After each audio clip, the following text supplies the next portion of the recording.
On today's show, the Atlanta Hawks snap a 3-game losing streak with a memorable, resilient, overtime victory at home on Thanksgiving Eve. We'll touch on all of what transpired in this contest and much more coming up. You are Locked On Hawks, your daily Atlanta Hawks podcast. Part of the Locked On Podcast Network. Your team every day.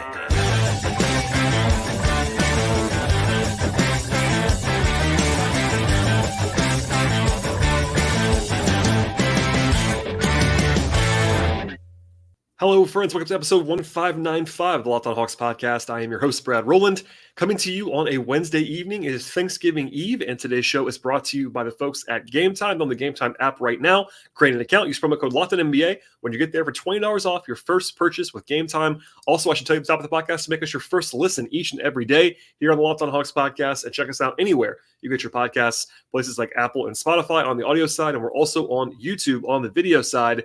And today's show will focus on what became a very interesting win for the Hawks, 147-145 at home in overtime over the Brooklyn Nets in a competitive, entertaining, back-and-forth contest. This is a badly needed win for the Hawks as they had lost 3 games in a row all at home in frustrating fashion. I know for Hawks fans coming into the night with this win, they're now 7-7 on the season, but really a truly interesting and wild game in that the Hawks were up by as many as 15 points in this contest.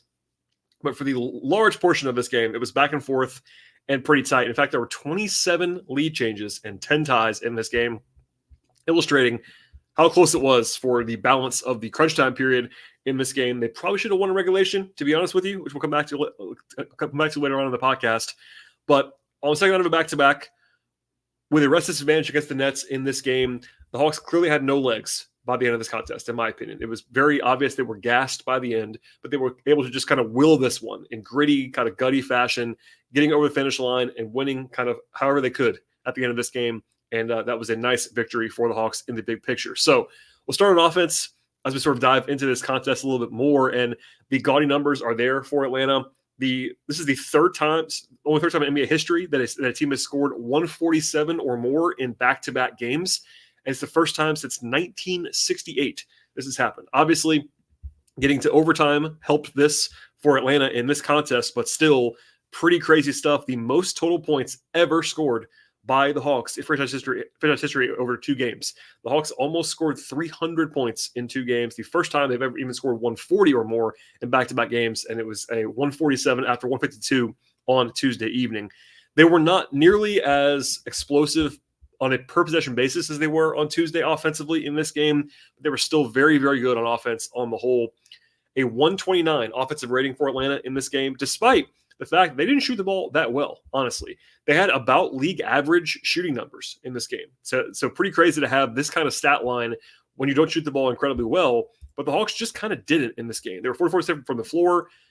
37 from 3 is totally fine, but nothing fantastic. They were super hot in the first quarter of this game, led by Trae Young. The Hawks made 9 threes in the first quarter, and the rest of the game, they only made 9 more threes. In fact, they were 9 of 34 from 3 in the second quarter, third quarter, fourth quarter, and overtime combined. They took 49 threes in this game, and Quinn Snyder said after the game, with a straight face, that if they could take 50 threes per game, he would actually like that. And I think that I believe him, to be honest with you. But the Hawks did not shoot the ball all that well in this game. What they did do was win on the margins and win in the possession battle in this contest. So they were 27 of 29 at the free throw line in this game. Ironically, the only 2 misses of the entire game came from A, their best free throw shooter, which is Trae Young, and also B, in huge spots. In fact, one of them was to win the game in regulation. That was a miss. And then there was one in overtime to kind of open the door for Brooklyn. So ironically, the misses were big, but certainly anytime you can get 29 shots up and shoot 93% of those shots, that's a huge advantage in the big picture. Hawks also did well on the glass. 22 offensive rebounds in this game, 29 second chance points, only 14 turnovers in a full game plus overtime is excellent. They had a big advantage in transition in this game. Not a huge fast break point night for the Hawks by their standards, but still a very big one overall. And just kind of pushing tempo and avoiding some more of those like definitively slow down possessions. They were balanced in this game. Trae had a big night with 43 points. The Hawks had 7 guys with 12 points or more. Only Jalen Johnson played more than 3 minutes and didn't get to double digits in this game. And he had 7 points. So anyway, it was a good offensive performance. It wasn't like the absolute best that they possibly can be, but given that they were short on some shots in the second half, obviously kind of out of gas by the end, to score and score and score and score some more. They only had one kind of shaky quarter offensively in the entire game, was in the third. Atlanta was able to get over the finish line, largely based on the offense in this contest. Now, with that said, Quinn Snyder actually opened his press conference post-game talking about defense, and actually only wanted to talk about defense, basically, after the game. I will not tell you that the Hawks were awesome defensively in this game, because they weren't. But they did, in my opinion, and on tape, I think I saw this, they stiffened up in important moments and showed some proficiency defensively in the spot that was maybe not captured by the raw numbers. The Hawks played more drop coverage in this game defensively, which I think kind of avoided some of the mistakes that they've been making on back cuts this season. Brooklyn did make some shots to kind of pull them out of that, but I thought that was a notable change that I thought we'll probably talk about more often if they stay with it moving forward. But that kind of worked to some degree. They had a 123-ish defensive rating in this game. That's not very good, of course, on the whole. But Brooklyn shot the ball very well. In fact, Brooklyn shot the ball better than the Hawks did in this game and still managed to lose it because Atlanta won on the margins. But the Nets were 15 to 35 from three. And some of those were pretty well contested, let's just say. They did have some issues on the defensive glass in this game, really the entire night. Lots of tip-ins, lots of second chance points, gang rebounding from the Nets overall. But I thought that the Hawks won the turnover battle in this game. They kept getting back in an effective manner. In fact, Brooklyn did very, very little in transition in this game, which ended up being a big factor, I think. And overall, I would say it was not pretty by any means, but it was better, in my opinion, on tape than it was on the stat sheet, which is a positive sign. And Brooklyn's got some firepower. Like, Mikal Bridges was awesome in this game, for instance. He made a bunch of shots in the second half of this game. He was like raining mid-range jump shots. They had 4 guys with 23 points or more. Like, they were effective offensively, but the Hawks did a good job when it mattered. And even when they gave up points at times in the fourth quarter and overtime, the contests were good, etc. So, yeah, I mean, on the whole, this is a game that, yeah, it could have been a little bit more comfortable had the Hawks made a couple more plays in certain spots. The Hawks were actually 3.5-point favorites, according to FanDuel, in this game. So they actually did not cover the spread in overtime. But DeJounte Murray was questionable to play on this night. He ended up playing, but was not his best self, I don't think, physically. And notably, like, the Hawks were able to just kind of stick it around. So we'll have all the depth on this game. Lots of stuff to get to at the end of regulation, at the end of overtime. But big picture, it was a good win for Atlanta, a team that was facing a rest disadvantage against a quality, not a great opponent by any means, but the Nets are pretty good, and they were fresher than the Hawks were in this game, and it got tight, but the Hawks escaped with one and a badly needed win, if I do say so myself at this point in time. All right, so we'll have more on this game coming up, but first, a word from our sponsors on today's podcast. Today's show is brought to you by Gametime. You should never have to worry about buying tickets to a big event, and with Gametime, you actually don't have to worry about buying those tickets. They have less limited deals on tickets that you're looking for across the entire landscape: football, basketball, baseball, concerts, comedy, theater, and more. It's really easy to navigate at Gametime as well, and you can find and buy tickets for any event in your area. They have zone deals for an average savings of 18%, and at Gametime, you actually see the view that you actually have for your seats in the venue that you're looking for. It helps you to know exactly what you're looking for, what you should expect when you arrive at that venue. They have all-in pricing as well, so you can actually know your total up front without any of the hidden fees that some other places happen to have. You'll always have peace of mind with Gametime, and the Gametime guarantee means you'll always get the best possible price. Take all the guesswork out of buying tickets by using the Gametime app. Download the Gametime app right now, create an account, use promo code LOCKEDONNBA for $20 off your first purchase with Gametime. Terms apply. Again, create an account and redeem that promo code LOCKEDONNBA for $20 off. Download the Gametime app today. Last minute tickets, lowest price, guaranteed. All right, and we'll dive into the game now. And I would say it was ironic on the first possession of the entire game, after what transpired on Tuesday when the Hawks got torched by the Pacers. The Hawks played very good defense for the first 23 seconds of the game. And then Dinwiddie actually hit a very low percentage 3 at the buzzer of the shot clock. And that reminded everyone of the previous night. But I will say the story of the first portion of this game was Trae Young being basically out of his mind. He actually scored or assisted on the first seven points of the game. He got downhill. The Hawks were cooking offensively. I will say, before I forget this, Quinn Snyder really kind of blacked out about a no call. He got a technical foul, and he was very visibly incensed in this game, like to the point where I think Igor Kokoskov saved him from being ejected. That's how crazy Quinn went. Like, it was so obvious to everyone that was in the building. It had the feeling potentially like he was trying to get his team going a little bit with the reaction, but whether that worked or not, it was kind of funny to see him explode like that. I thought Murray didn't have his typical juice in this game. He was injured, of course, and coming in questionable and a little bit hobbly, but missed a layup in transition and early going. Wasn't quite his physical self as always. Quickly, rotationally, it was pretty typical, but I will say this. The Hawks only played 8 guys in the second half and only 9 guys in the game. AJ Griffin played 3 minutes off the bench. I actually had a feeling, I talked about this actually yesterday on the show, that I thought AJ would play in this game and Wes Matthews would not. That ended up being true, but as a lot of teams expand their rotations on back-to-backs, the Hawks actually compressed theirs. They played 8 guys only second half. It was very much leaning on that core group, and it worked out, but still. Later in the quarter, the Hawks had a big run. In fact, their biggest run in the entire game. It was 16-2 overall. They got 6 stops in a row, which doesn't always happen, including Bogey had a nice strip in transition. And Trae was just out of his mind in the first quarter. He hit 6 threes in the first quarter. That was a career high for him in any quarter of his tenure in Atlanta. It helps with the shots fall, of course, but he was letting it fly confidently. He made 3 threes in the last 90 seconds of the quarter and almost made a 7th three at the buzzer. That would have been a tough shot for sure, but he was feeling it early on, let's just say. He had 19 points. The Hawks scored their season high with 45 points in the first quarter. It was actually the team's highest scoring first quarter in about 20 years, so that's notable, after especially what happened yesterday. They had a 180 offensive rating in the first quarter. That is pretty crazy. But from there, it got dicey at different times. So we'll fly through a little bit of stuff because there's so much to get to at the end of the game. But they gave up a run pretty early in the second quarter to Brooklyn, a 17-6 push. Saddiq Bey had 2 bad turnovers that kind of forced that, at least in some respects.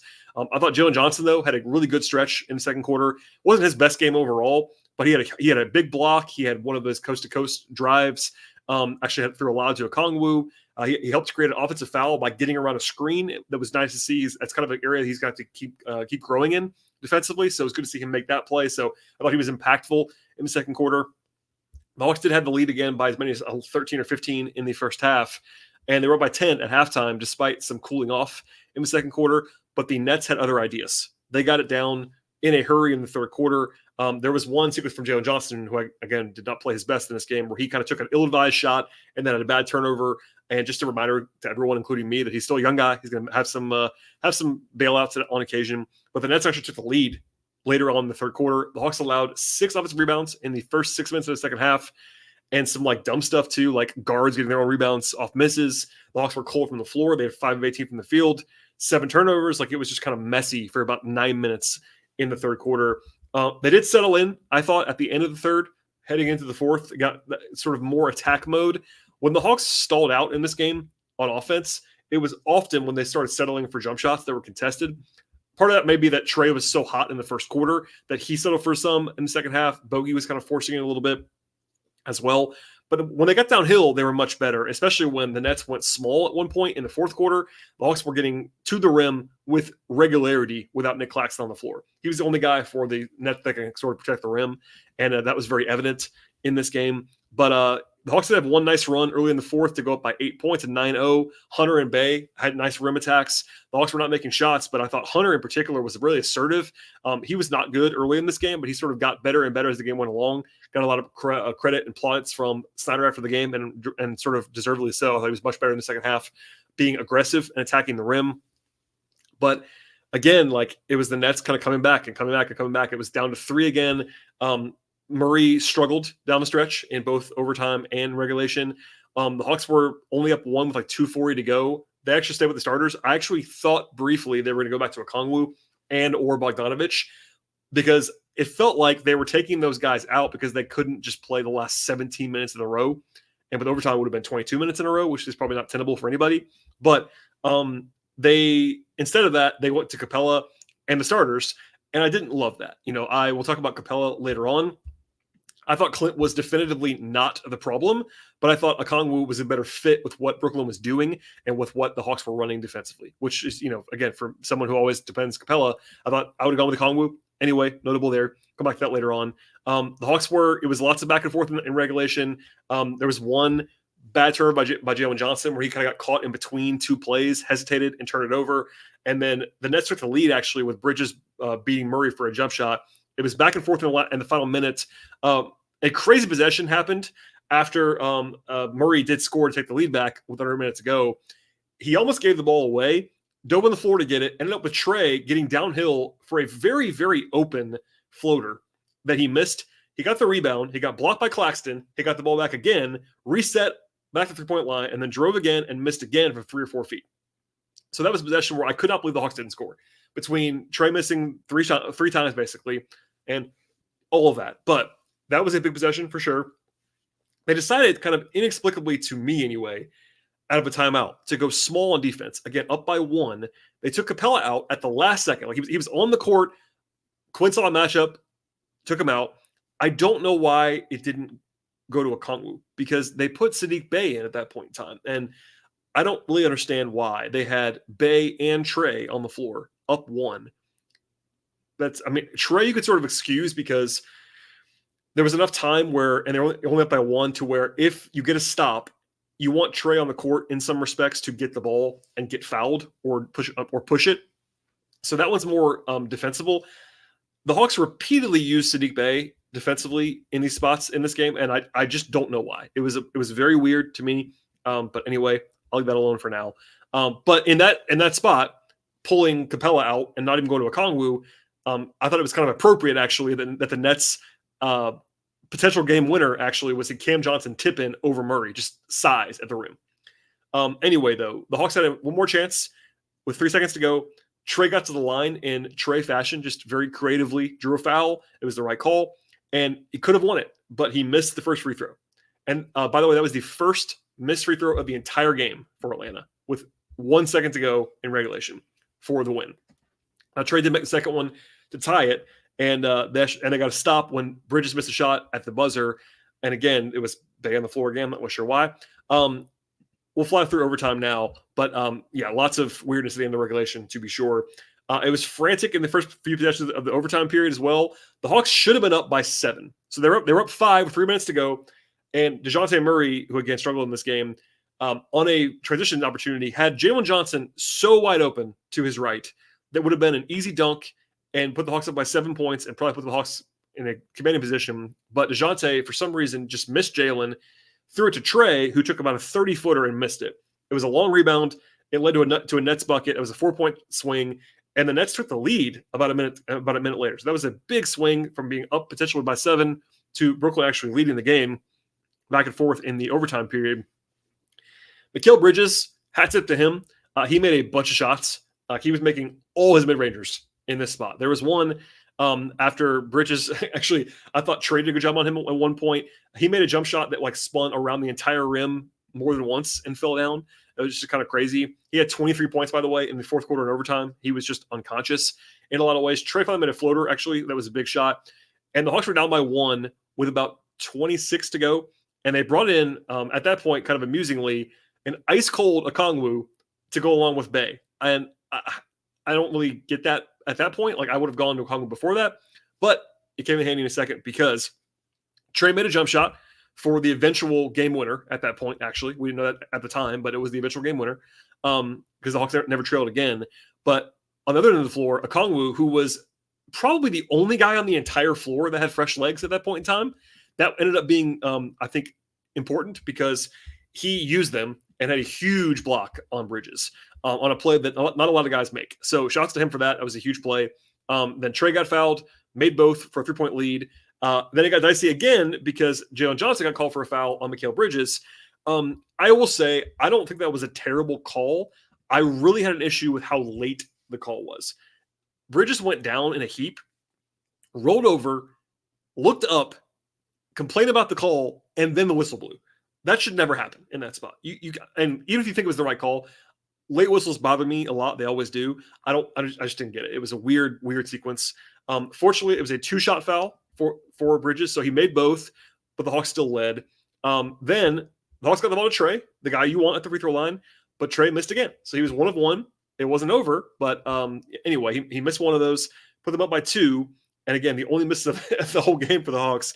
But then the Nets mercifully failed to even get a shot off at the very end to kind of allow the Hawks to escape. But man, the entirety of crunch time was back and forth, back and forth. I don't think either side led by more than 5 points for like the last, 10 plus minutes of the game. All of overtime, it was 1 point back and forth, back and forth, back and forth. The Hawks made some plays. Trae made a couple big shots. DeJounte had one big shot as well. But it was really just about gutting it out. There was nothing terribly aesthetically pleasing about the end of the game. It was just like who could make more plays. And the Hawks had no legs, and they managed to kind of escape in this one. And their opportunities, it could have been a little bit easier, I will say. But it's one you could sort of laugh about after the fact because they managed to get enough plays over the finish line. And I could spend even longer on this. But anyway, we'll leave it there for now. And we'll talk about the player stuff in a second. But first, a word from our sponsors on the show today. Today's show is brought to you by FanDuel Sportsbook. Step into the action this NFL or NBA season with America's #1 sportsbook, and that is, of course, the folks at FanDuel. If you're a new customer, get $150 in terms of dollars in bonus bets with any winning $5 moneyline bet. That's $150 if your team wins. Beyond the perks of signing up right now at FanDuel, they have all the stuff you're looking for across the board, like point spreads and over-unders and money lines and live betting and player props. Same game parlays, future bets, it's all there for you, and the app is safe and secure. They cover the whole range of sports as well. The NBA is prominent at FanDuel, of course, NFL, college football, big weekend there coming up. College basketball is still there as that ramps up at this point in the season. Golf and tennis and soccer and auto racing and MMA, boxing, it's all there for you, and they have all kinds of options about the Hawks. The Hawks don't play again until Saturday, but they'll have pregame lines for that game. They'll have live betting. They have futures. All that stuff is there for you as well, and it is the best possible time to sign up with the folks at FanDuel right now. Visit FanDuel.com/LockedOn. Check out the official sportsbook partner of the Locked On Podcast Network with an offer that you will not want to miss. One more time, that is FanDuel.com/LockedOn. FanDuel, official partner of the NFL.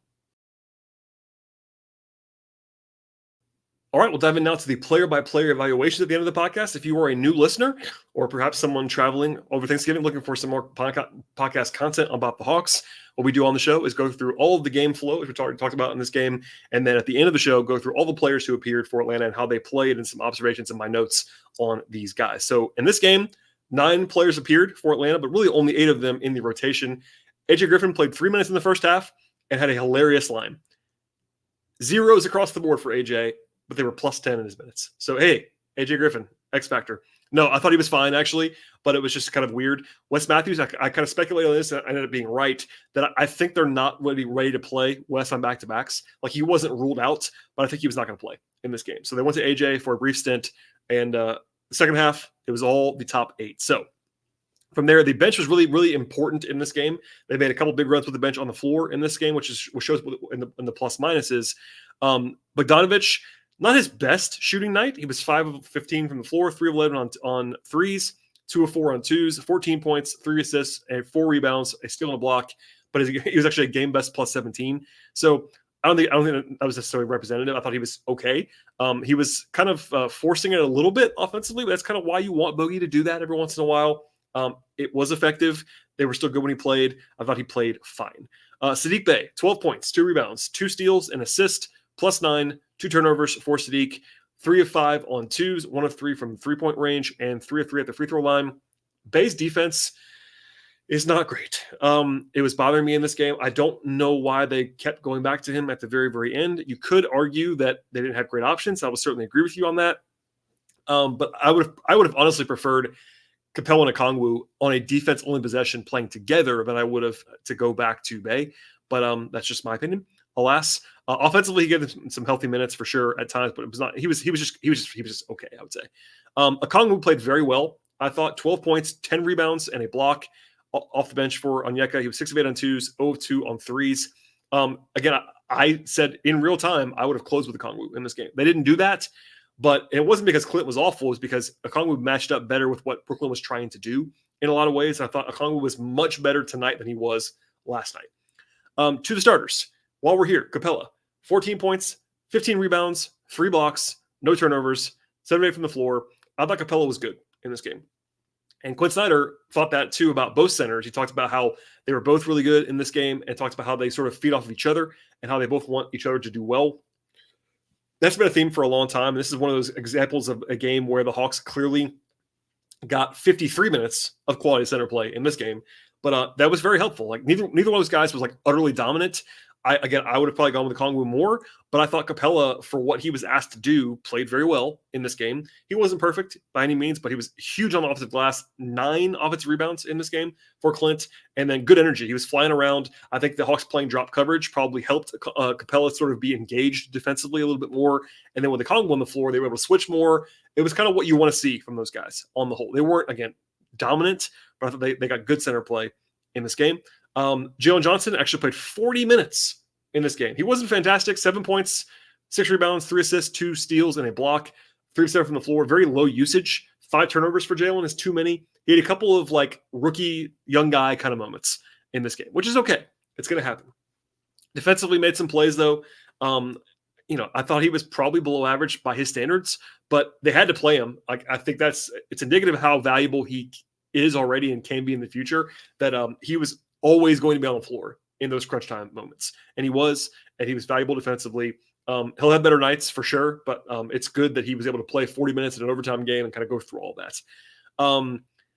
DeJounte was not particularly good. Now, I will give him a pass on some level here. He was clearly banged up. He was a late add to the injury report in this game, meaning that it was not just like a token addition to the injury report. Like, I think he was actually in jeopardy of missing this game. He was not moving particularly well. He was 3 of 13 on twos in this game, which is kind of a good indication that he didn't really have the same juice. He made 3 threes. He did have 20 points, but I thought he was inefficient. His passing was okay at times, but his fast break stuff was really weird. Defensively, not his best effort. I shouldn't say effort, not his best execution. I thought he played hard. It's just that he was not probably his 100% best self in this game. I thought he struggled on the whole, but he did enough. Actually made a big play in the fourth quarter. It might have been in overtime. One big shot at the end for sure. And, they overcame his, I would say, subpar night from him, but it was understandable for sure. It was back-to-back, and he was clearly not his best self. DeAndre Hunter had a big game. So Hunter ends up with 25 points and 11 rebounds to go along with 2 blocks and a steal. Early on, I thought he struggled pretty badly in like the first quarter or so, but he was much more assertive as the game went along, getting to the rim. He took 7 threes, which I'm totally fine with. I want Hunter to take more threes, but I want Hunter to take threes and drive to the rim, not mid-rangers, not settles. And I thought he did both those things pretty well. Defensively, he got better and better as the game went along. I don't think he was perfect, but the rebounds were big, I thought, for DeAndre. And I thought he was like physically tough. He had something that Quinn talked about. I forget, I got a question about him. And he spoke about how basically, Hunter was physical and assertive and aggressive. And that's what they kind of need from him. I mean, too often he floats. Like, I thought he was really poor on Tuesday, which I talked about on the show yesterday, but it was a different guy tonight. And that's what they have to have from him. He can be maddening for sure. His lack of ball skills, it's a frustrating experience. He had one drop pass on a fast break that was just like, it just can't happen. He has these little moments that will stick out to you. But I thought that on the whole, he gave them good minutes, and especially in the second half was very important to what the Hawks were doing. And then we'll end with Trae Young.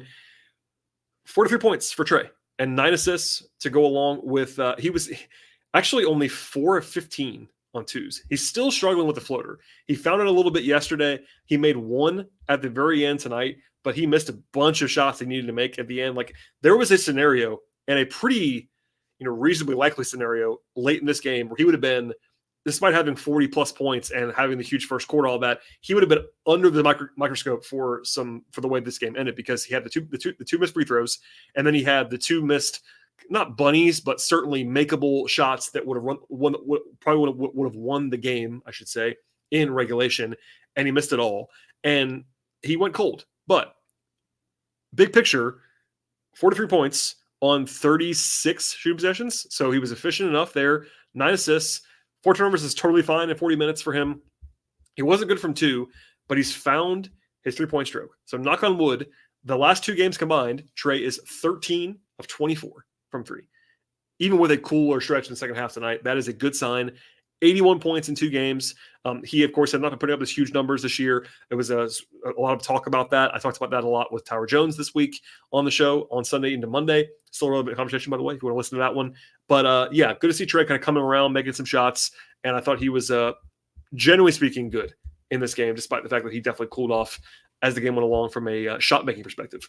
So, yeah, we'll end it there. But the Hawks, it wasn't perfect. It wasn't pretty all the way through, but this is one of the games that they kind of just needed to get one.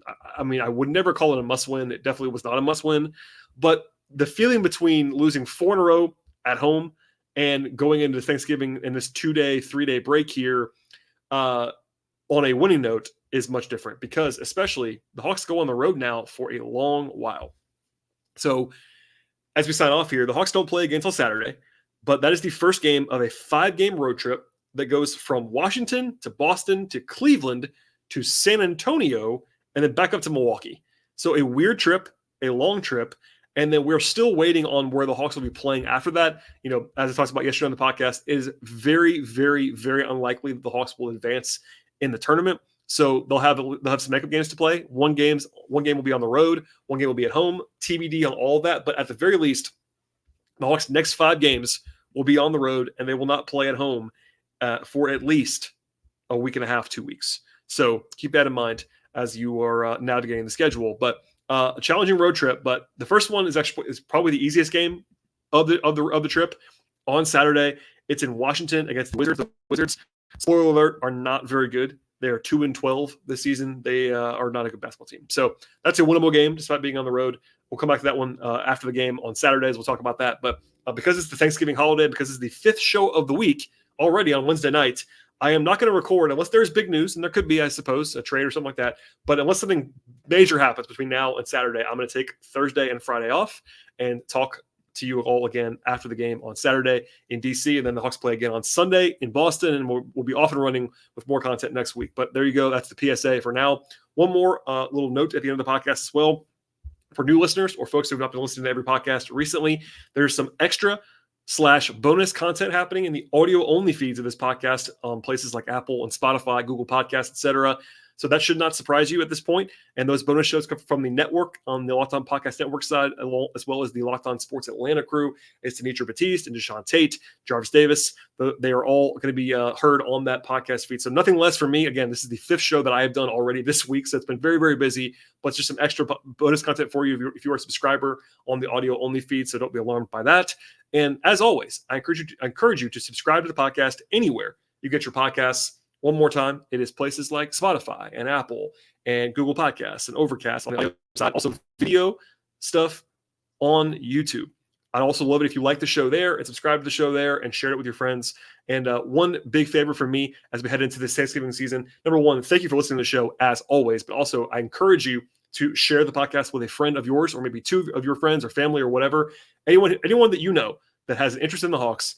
Put this podcast in front of them, either in audio or video form. That would very much be appreciated by me at this point in time. Follow the show on Twitter /X at Locked On Hawks. Follow me there as well at BT Rowland.